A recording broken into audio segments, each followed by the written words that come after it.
the Adena culture is, this is something that's defined by archaeologists, the Adena culture. This is not something that American Indians would recognize the way that we describe this. But it's defined by archaeologists based on excavations, mostly in mounds. And some of the mounds that were the most influential in studying Adena culture were here in Boone County. So I'm going to talk about some specific mounds here and show you some pictures of them. One thing that you're not going to see, though, is pictures of actual burials or objects that were included with burials. Because modern American Indians find it very offensive to show pictures of stuff like that. There will be some drawings showing you like orientations of burials and that kind of thing, which they do not consider offensive, and we can talk about it, but we don't show pictures of it. In fact, all the artifacts from these mounds are stored at the University of Kentucky in their archaeology lab facility, and all of the actual artifacts that were included in the burials are in a special locked room that only like 2 people have access to. So you won't see pictures of those things. But the Adena culture, here's a picture of an Adena mound. The Adena culture existed from about 1000 BC to about AD 100, so quite a long time, it's 1,000 years. And during that time, thousands of burial mounds were built in mostly the Ohio River Valley. Here's kind of the extent of where they're distributed. Up to Columbus, Ohio, down to Lexington, Kentucky, over to West Virginia, and over as far west as Louisville. And there are burial mounds in other places also, but they usually are different time periods, and they're not referred to as Adena. And if you're familiar with the Ohio Hopewell culture, that arose out of the Adena. And in Ohio, you get this Hopewell culture with the big geometric earthworks and hilltop enclosures, where in Kentucky, it mostly stayed concentrated in the burial mounds. They didn't do as much of these geometric structures and that kind of thing, but it just sort of continued.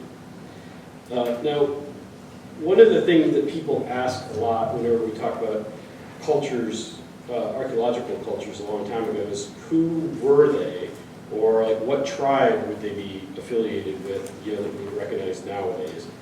And I'm going to show this map of part of the Eastern Hemisphere in 1000 BC to show you how the question kind of doesn't make a lot of sense, because if you think about Europe in 1000 BC, there were no cultures that we would recognize nowadays. You had just the very beginning of ancient Greek civilization. In fact, it's archaic Greek. It's like way before we think it was classical Greek. There were Germanic people, but there was nothing like a German language at the time.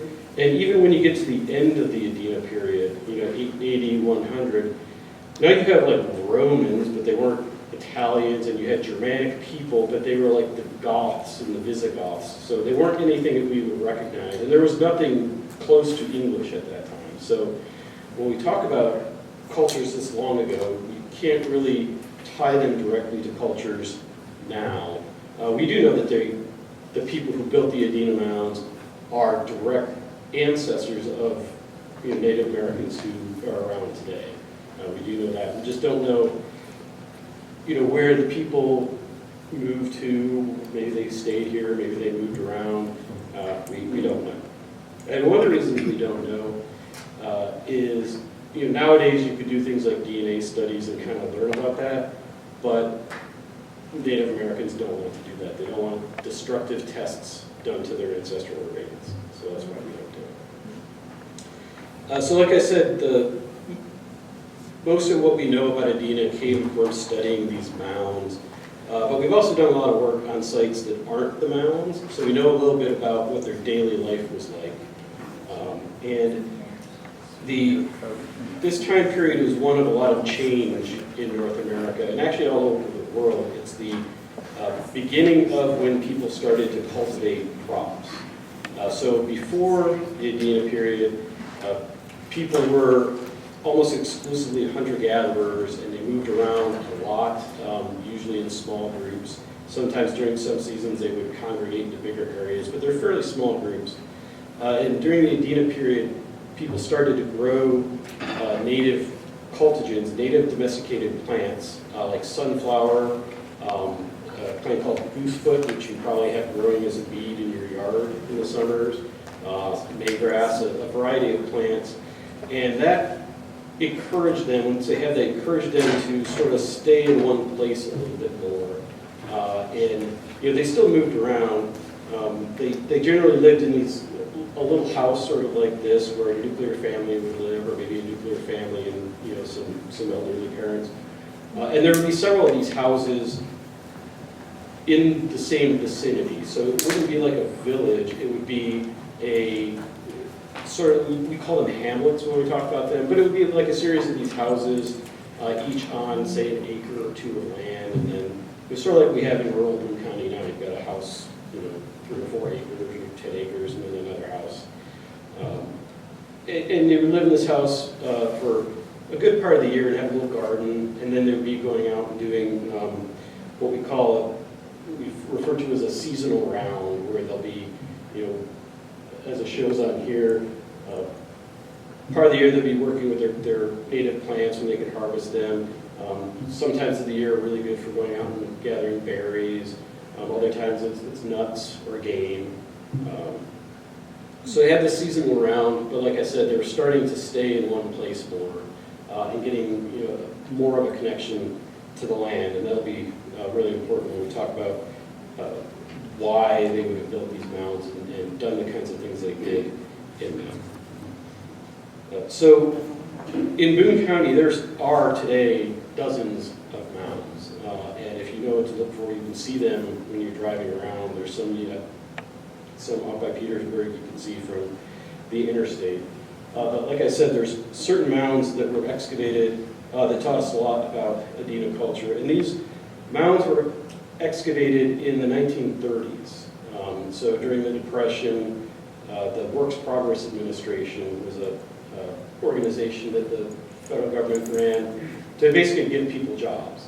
And one of the things that they did was fund archaeological excavations, and it was a great way to get people out. People who didn't have a lot of training for something else can go and they can dig. So they would get these teams of guys out there and excavate these mounds. And these are the general vicinities of the mounds that we're going to talk about. And you can see that several of them are right next to the river. And then the Robbins Mound there, it's not next to the river, but it's on a large creek. And this is kind of the setting that you usually see the mounds in. They're usually on an elevated area above a river or a creek. And I actually was out on a project not too long ago with a man who is a cultural resources officer for Ojibwa tribe in Minnesota. And he was telling me about why these mounds are in these places like this. And it has to do with the significance of water in Native American cosmology. It can be related to several things. It can be related to the afterlife. It can be related to birth. But one of the things that he's told me was mounds are always near water because you're born in a rush of water, and then when you die and you're buried, you get to the afterlife in a rush of water. So in his interpretation, that was why the mounds are near the rivers, which I think is really interesting. So the first one we're going to talk about is the Crickler Mound. This is actually the Crickler Mounds. There were 2 of them. There was a large mound that we're going to be talking about, because I have a bunch of pictures of it, and then a very small mound that was next to it. The small mound was, I think it was 7 or 8 feet across, and it was just not very tall, and at the bottom of it was one cremated burial, so a cremation on there. The larger mound, which is right next to it, this is a picture of it after they've cleared trees off of it and getting ready to excavate it. It's an oval shape, and it's 95 feet wide, 160 feet long, and 15 feet high. And it was probably a little taller at one time, because a lot of times when people, somebody would buy this land to farm, they would clear it and then they would plow it, and that would cause some erosion. But when this was excavated in the late 1930s, the guy who wrote the report said if you stood on top of this mound after they cleared it, you could see all the way to Cincinnati. So it's up above the river there. So with these mounds, there's several things going on, and I'm going to talk about it in the sort of the way that it was excavated, because that's how they found stuff and that's how it's presented, and it's easier to talk about it that way. But this end product of a mound is the thing that was left there. But all sorts of things happened before it was just this mound.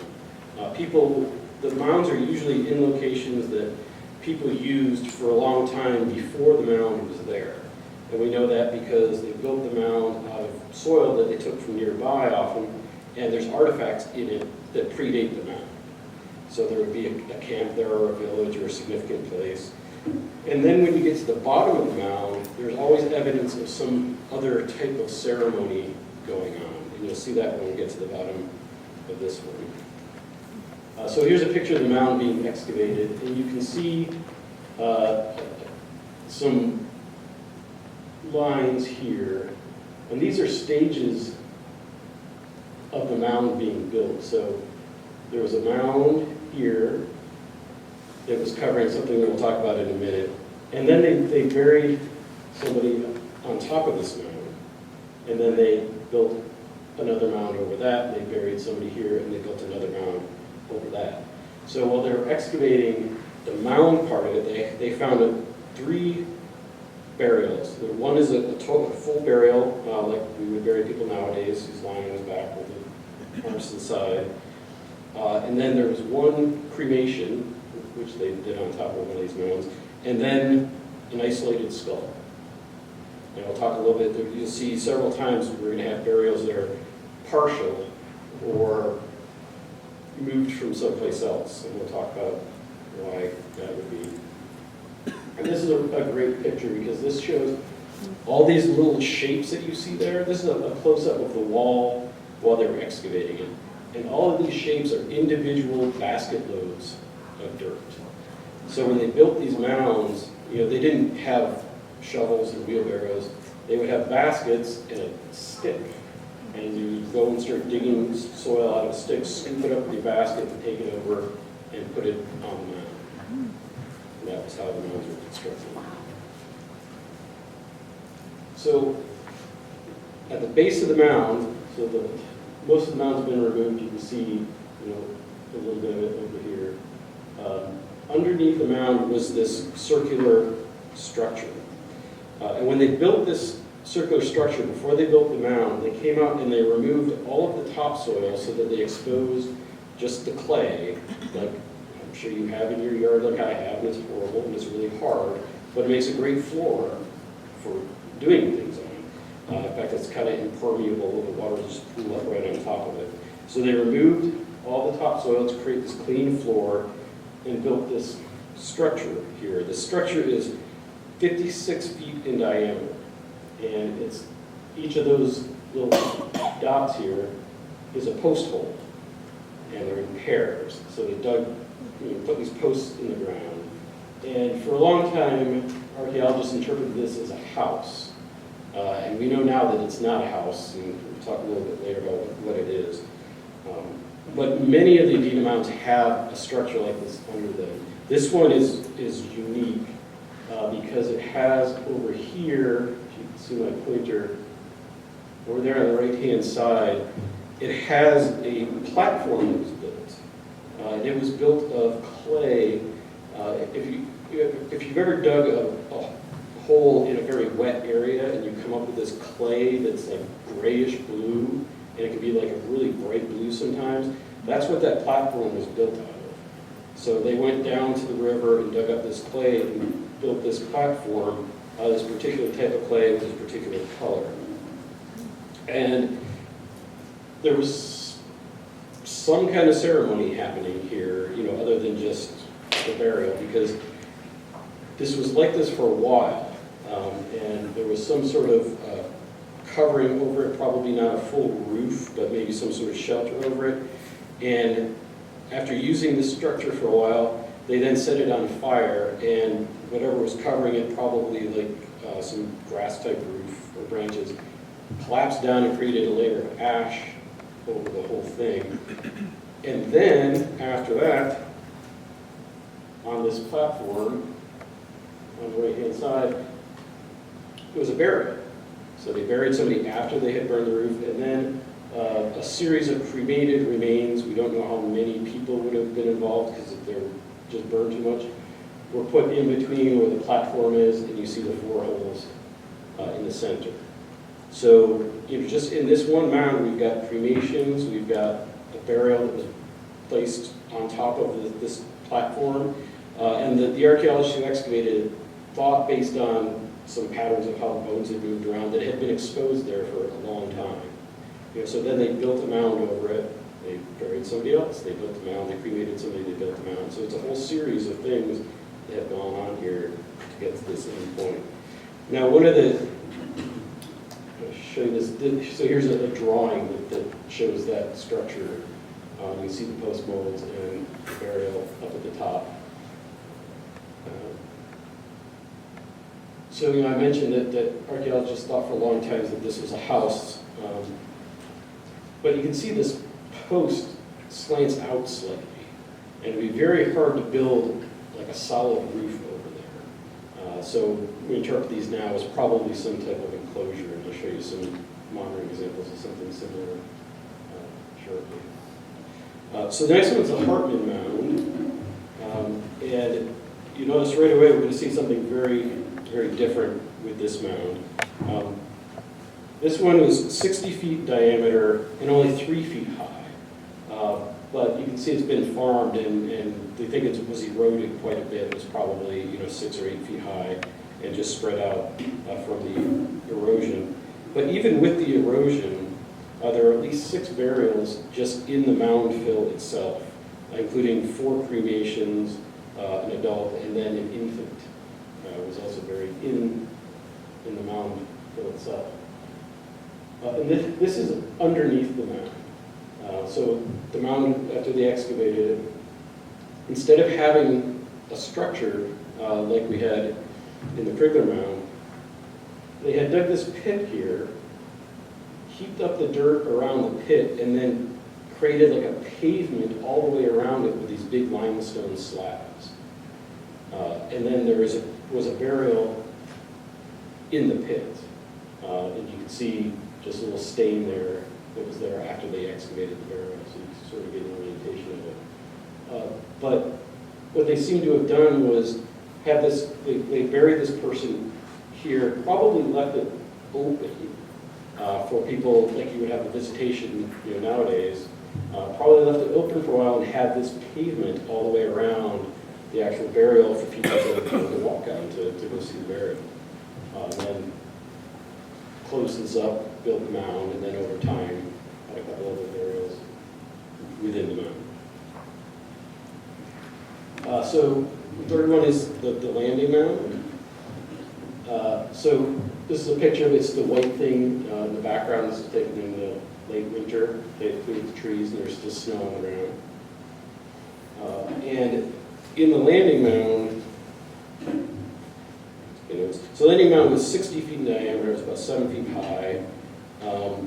In this case, you know, I talked about the structure underneath the Crickler mound. In this case, they didn't clear the topsoil away to make like a nice hard floor. They left it in place. And don't really have a structure here, but the first thing that happened was this central burial here. You can sort of see 2 skeletons are buried side by side in this pit.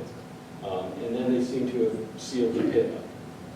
And then at some point later on, they came back and opened the pit up and took 2 other burials that had been probably buried someplace else and brought here. And we know this because the bones have been rubbed with red ochre, which is a mineral Like an iron deposit you can find in the ground. Red is a protection of color for a lot of American Indian tribes. So they had coated these bones in this red ochre and then put them in this grave. And then at some point they came back and they opened the grave again and they removed the skulls of two of the burials. And you can see on here, down at the bottom here, you see where it says B1, there's a skull, and then B10, there's a skull. And then they arranged these other burials in this hexagonal pattern, kind of swirling around it. And all of these burials were brought from someplace else as well.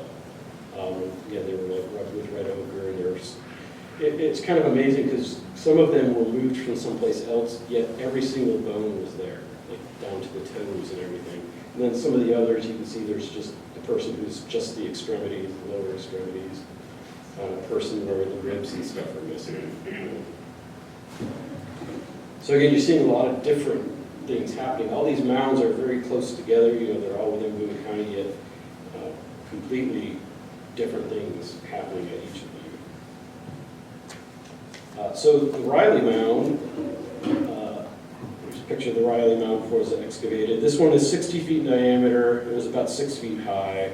And there was at least one burial in the mound fill itself, but they're not sure because it seems to have been, somebody had dug in it and very raw. So it was all disturbed. So there's at least one, there may have been more. And this one, this is one of the few, we find lots of broken pieces of pots in mounds, but this is one of the most complete pots that was found. So it gives you an idea of what their pottery was like. And I should have mentioned before, that was another change that was happening at this time, probably related to the types of foods that they were eating, was this is some of the earliest use of pottery in this part of the country. So here we've got, there were a series of structures here underneath the mound. When I get to the next slide, we'll see it a little bit more in the diagram. But you can see they've excavated around this big rectangular structure with these different pits in it. And this is the drawing of it. So the big rectangular structure is bounded by these posts here. But then there were two other structures, a circular structure and then a spiral structure. So like maybe a kind of like procession way that goes around in a spiral. So those things were all built and used and then dismantled before people were buried here. And you can see the sort of oval shapes that are labeled F2, F4, and F1. Those are collections of limestone slabs like we saw underneath the previous mound, but they've been burned, so they were using them for something, and then they piled them neatly in those areas. And then at the bottom center, you see the little square. That is a pit that was dug, lined with clay, and then a fire was built in it to make it hard. It fired it like you would fire pottery. So you ended up with this very solid walled pit that they then later buried somebody in. You can see the drawing of the legs there. And then sometime a little bit later after that, the burials B1 and B2 were buried in that sort of interesting spectral way, head to foot. And then, if you see in the bottom right, B3 is another isolated skull. And then there's a couple of cremations out there too. So they've used this area, these structures here for some ceremonial purpose, and then came back and buried people at the location and then built the mound. All right, so this one's the Robbins Mound is, it was the biggest mound in the county, and it's really the most complex one. This one was built in a whole series of stages. Here it is before it was excavated. There was actually a smaller mound next to this, so this is the big Robbins Mound, which is, well, the small one was 70 feet in diameter, 3 feet high. This is the big one. This is 300 feet in diameter and at least 12 feet high. So this one is enormous. And like I said, it was constructed in stages, and this is a picture of them during the excavation, and they're trying to uncover the different stages of construction as they go. So you can see the top of it is not even, the top that's exposed now is not even the very final top of the mound. There was more mound on top of that, but they're trying to get different levels so they can have different series of burials exposed. So in the upper part of the mound itself, there were at least 6 burials. They found 6 burials, and each of them was in a clay tomb, similar to that feature in the previous mound where they would go to the mound surface, dig a hole, line it with clay, and burn it to make it hard, and that is what they would bury the people in.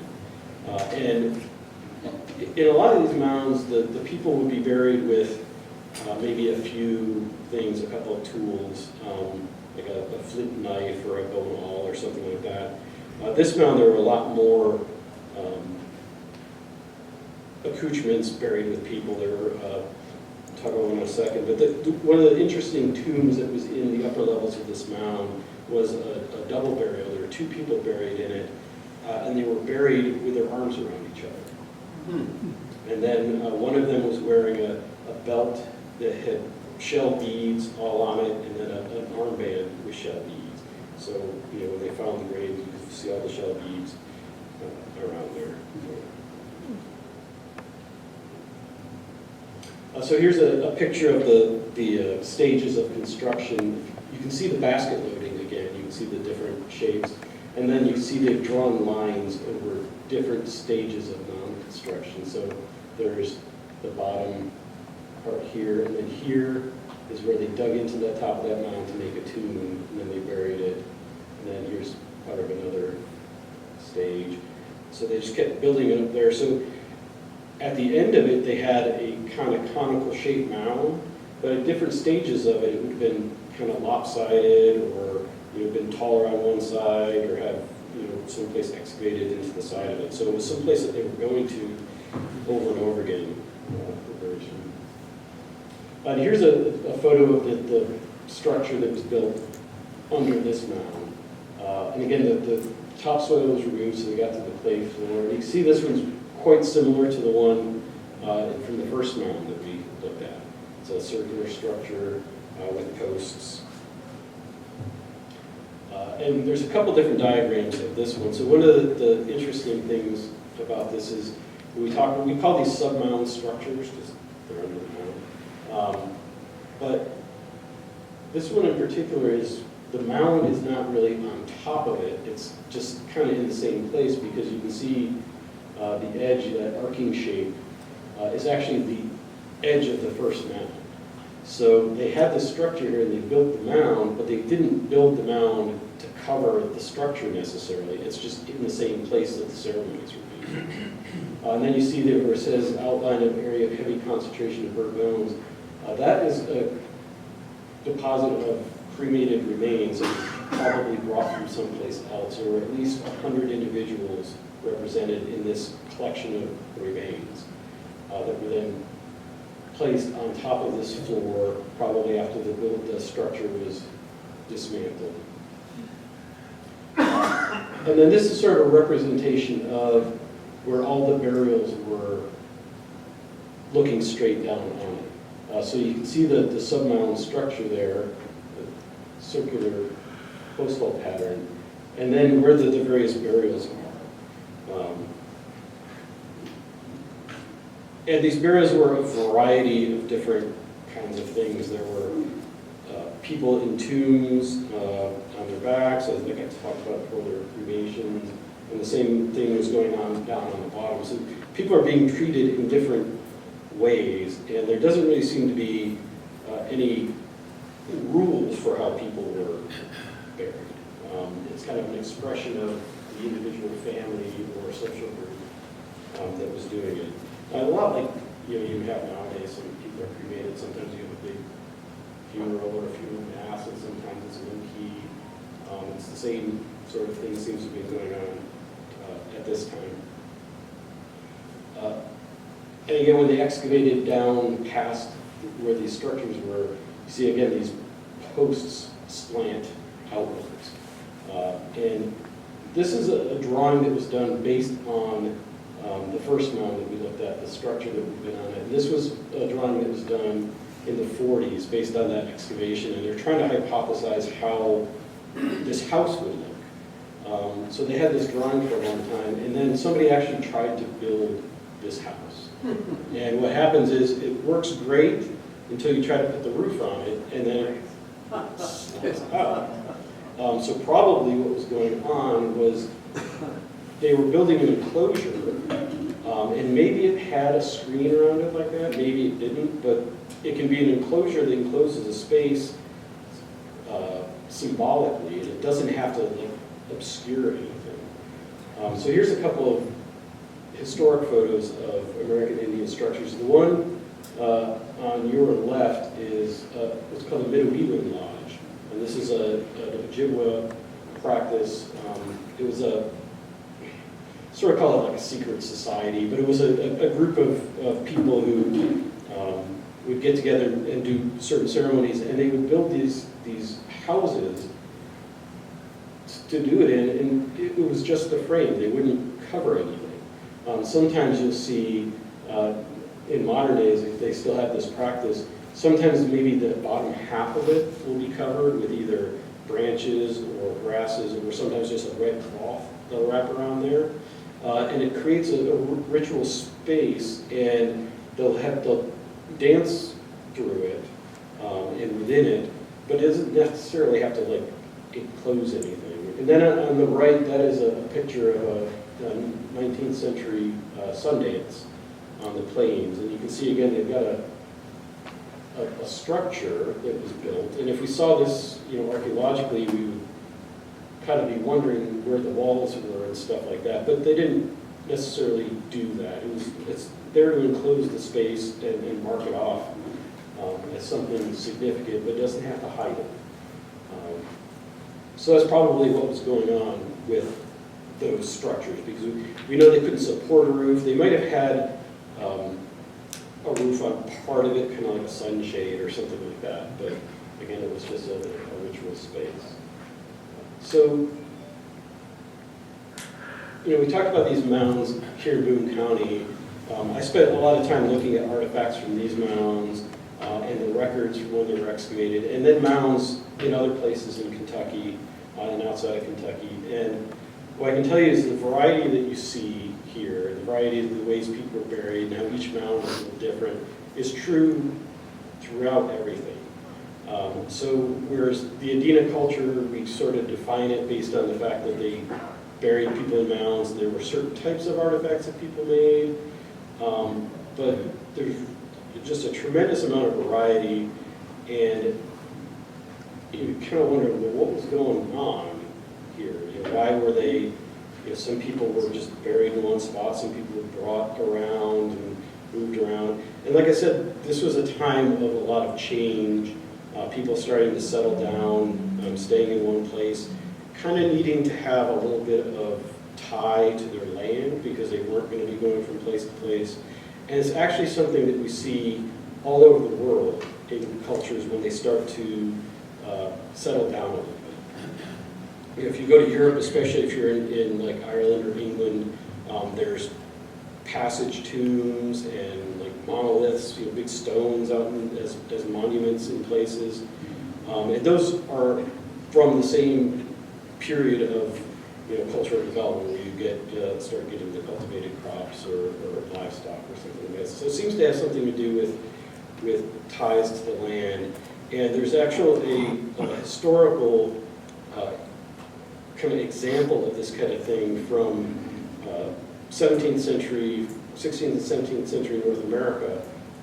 And this is a wood carving of a ceremony that the Huron, also known as the Wyandotte, had. And the Huron were, when the French first came to North America and were doing missionary work, they were in central Ontario, sort of between Buffalo and Detroit. And eventually they moved down into Ohio for a while because there was war with Iroquois. So, but they had a ceremony called the Feast of the Dead. And a Wyandotte village or a Huron village would be in one place for maybe 10, 20 years, and then you would move it. And you might move it because you needed, there wasn't enough game in the area anymore, there wasn't enough firewood, you just moved to a different spot, built a new village. But when they did that, everybody who was buried in the old village, they would exhume the burials. Your family would go, you would dig up your ancestors, they would clean the bones, and then they would take them to the new village. And then you would have this ceremony where so this is a picture of them displaying people's, it shows them the skeletons, but it's supposed to be representing clothing and goods that had been buried with the people originally. And then they take the bones from everywhere, they carry the bones in bags, they did things like decorate them with red ochre, and then they would bury them all in one big pit. It's called an ossuary. And then they would put all of the goods that had been buried with them in the pit, and then they would bury them. And it would be a ceremony that would last several days. It would involve building this big structure here to dance on and for people to observe. And then they would dismantle everything, and then that would be the cemetery, and then they would continue burying people there. And when they found a new village, they would do the same thing. So it seems likely that something similar was happening with the Adena Mounds. People were settled in an area, probably built a mound, buried some people in there, and then if they moved someplace else, they may have gone and taken them to their new mound. Or maybe those mounds were built when they first got to an area and they brought their ancestors with them. Because if you know anything about Native American spirituality, ancestors are very important. You need to look after your ancestors. You can speak to them, learn from them. So you wanted them nearby. So, very yeah. So you actually have evidence that the Adena, say in Hamilton County, moved up to Boone. They took their dead with them reburied. Don't have direct evidence that anybody from a particular place went to someplace else. Yeah, but that's what it seems like is. It seems like that's what they did. So the other time you get secondary burials like that is there are some cultures where you have what's called a sky burial, a platform burial.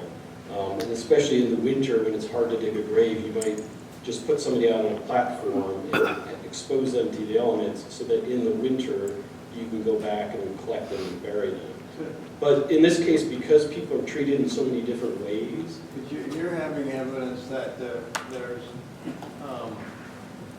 burning bodies as well as burying bodies in the same place. Yep. Of course, they can't move those. But Well, you can if you know where they're buried, you can sweep up the ashes and take them with you. Okay. Yeah. Well, yeah, I guess you could.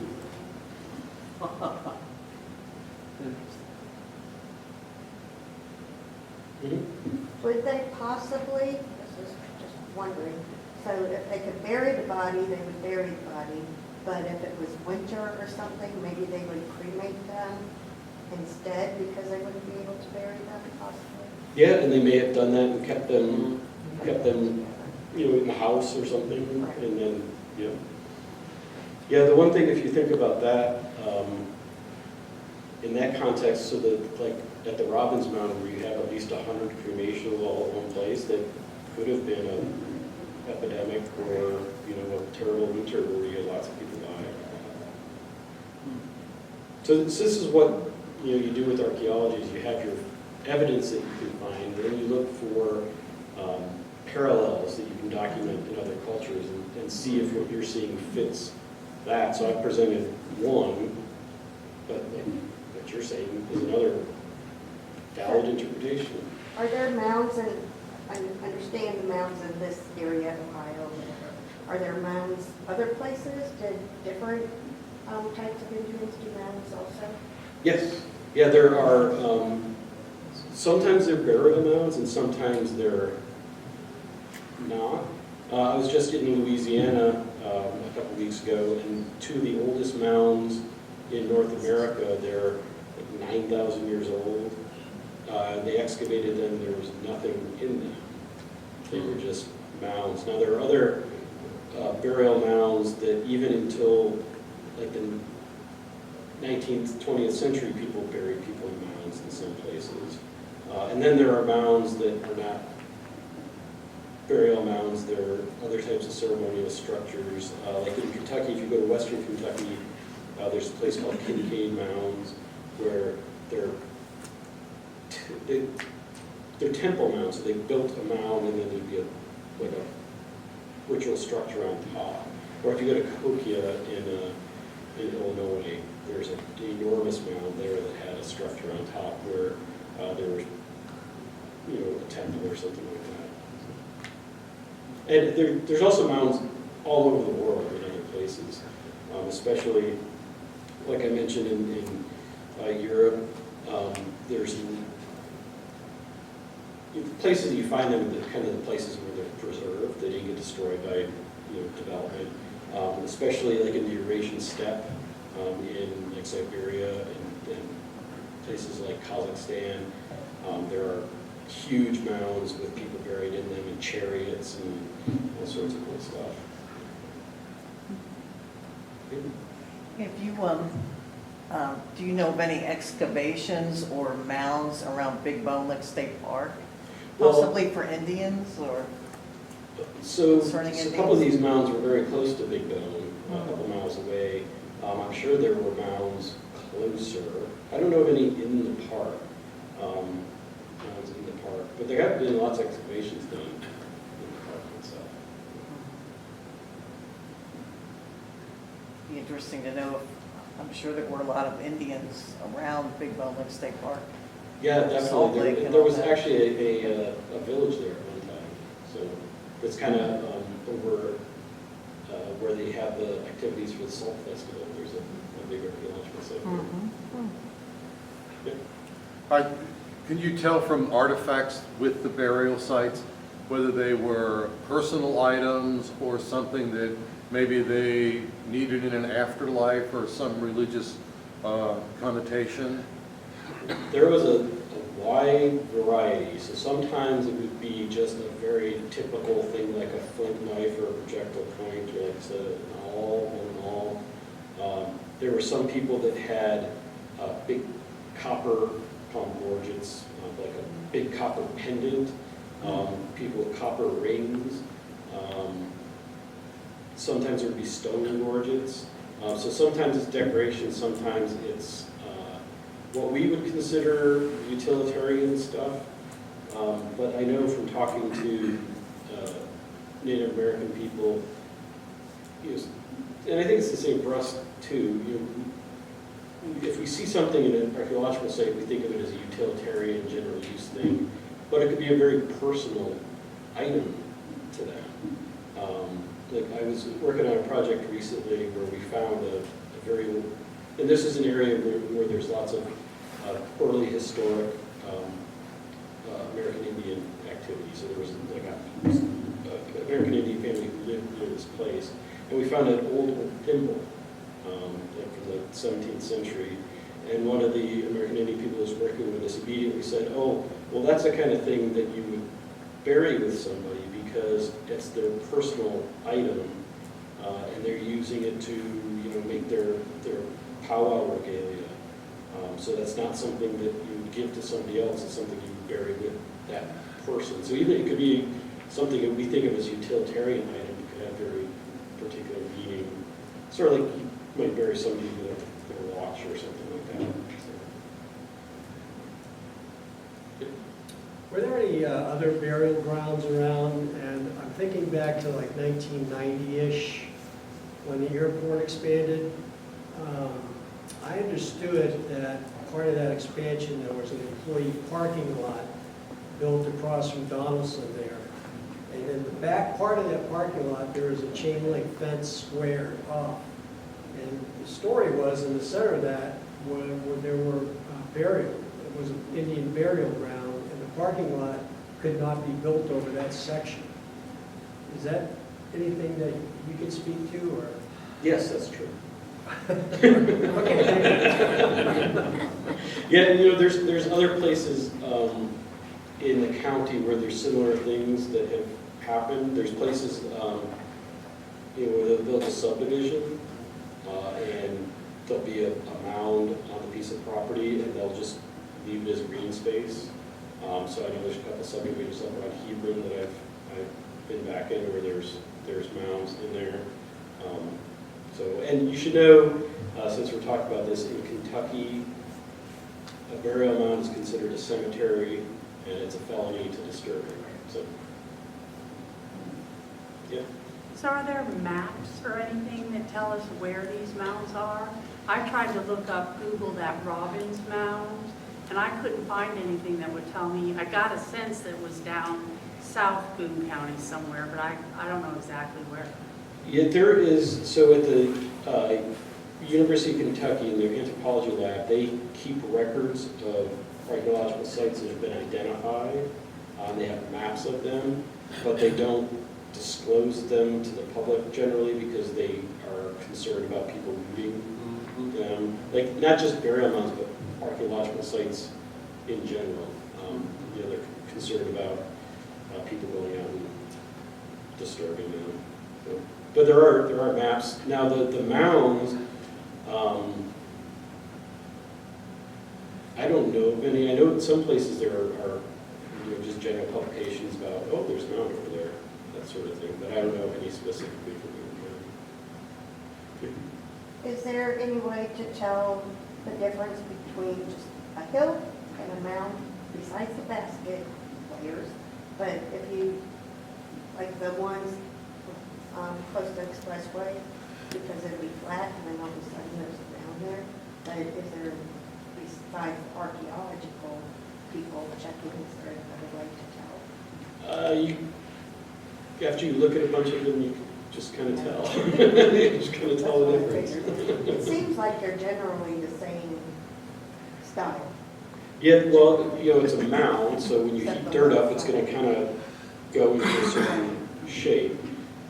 And especially over time as it erodes, it's going to adopt a certain shape. But if you see, you know, an otherwise flat spot or relatively flat spot, especially at the top of a hill, there's a little bump on it, then that's kind of... And there are some places that you can see, like I can tell you, where there's a mound it's either Indiana or Ohio, right near State Line Road on US 50. There's a house that's built on a mound. And if you drive down there, it's an old house, you know, last time I saw it, it was painted white, it's a brick house painted white on the north side of the road. And when you look at it, you'll see there's a little bump, and there's a house on top of it. So, there's also lots of places that you'll find cemeteries on top of mounds. Up in, I'm trying to remember the town, there's a town in Butler County, Ohio. Eaton, maybe it's Eaton, it's named after some fancy school in England, where there's a very big mound with a cemetery on top of it. So.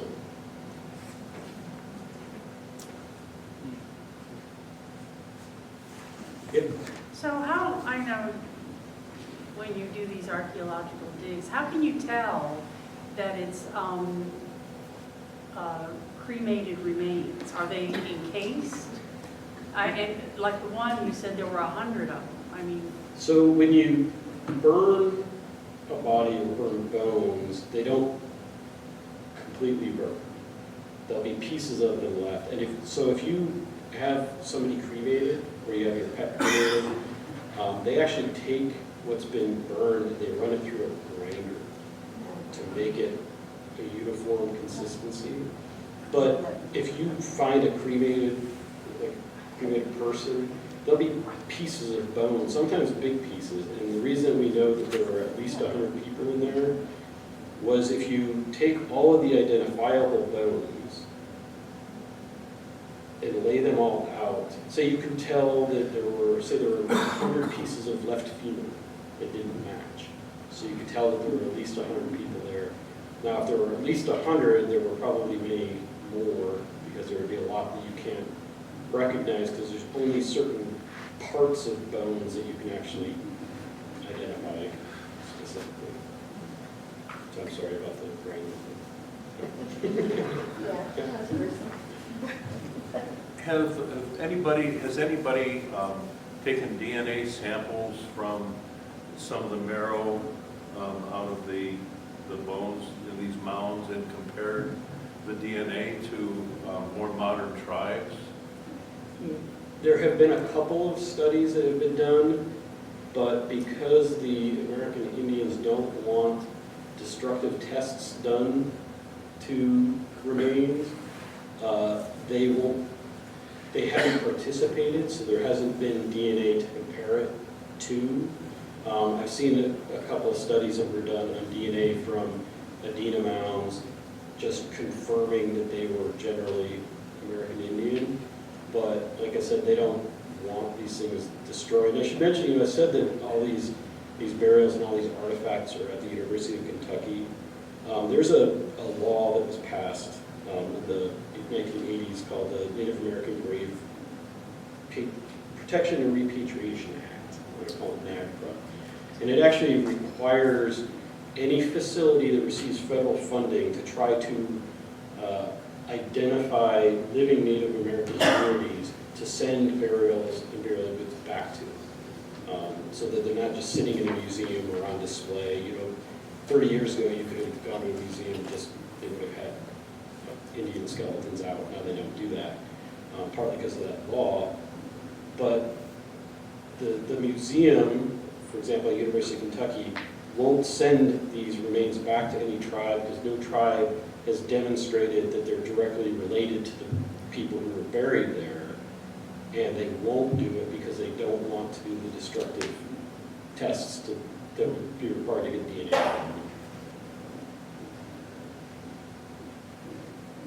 More questions? I know you guys can. All right. Thank you. Thank you.